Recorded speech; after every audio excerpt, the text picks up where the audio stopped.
জনগণ পরীক্ষামূলকভাবেও যদি বাংলাদেশকে জামায়াতের হাতে তুলে দেয়, তারা দেখবে কেমন বাংলাদেশ হয়, তা আমরা দেখাবো।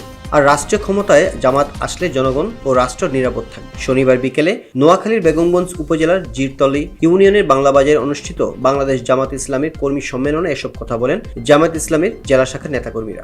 জিরতলী ইউনিয়ন জামায়াতের সহসভাপতি সাইফুল ইসলামের পরিচালনায় ও ইউনিয়ন জামায়াতের আয়োজনে জিরতলী ইউনিয়নের আমির আব্দুল আউয়ালের সভাপতিত্বে প্রধান অতিথি ছিলেন বাংলাদেশ জামাত ইসলামী নোয়াখালী জেলার আমির ইসহাক খন্দকার। বিশেষ অতিথি ছিলেন বাংলাদেশ জামাত ইসলামী নোয়াখালী জেলার সাধারণ সম্পাদক মাওলানা বোরহানউদ্দিন, বাংলাদেশ জামাত ইসলামের বেগমগঞ্জ উপজেলার আমির মাওলানা আবু জায়েদ, বেগমগঞ্জ উপজেলার সহকারী সেক্রেটারি সাইফুল ইসলাম, বাংলাদেশ ইসলামী ছাত্র শিবিরের নোয়াখালী জেলা উত্তরের সভাপতি মশিউর রহমান ফাহাদ, বাংলাদেশ জামাত ইসলামীর বেগমগঞ্জ উপজেলার সেক্রেটারি মাওলানা আব্দুর রহিম, শ্রমিক কল্যাণ ফেডারেশনের বেগমগঞ্জ উপজেলার সভাপতি মাওলানা নুরুল্লাহ, বাংলাদেশ ইসলামী ছাত্র শিবিরের নোয়াখালী জেলা উত্তরের সভাপতি মশিউর রহমান ফাহাদ, বেগমগঞ্জ উপজেলার কর্মপরিষদ সদস্য হাবিবুর রহমান, জসিমউদ্দিন প্রমুখ।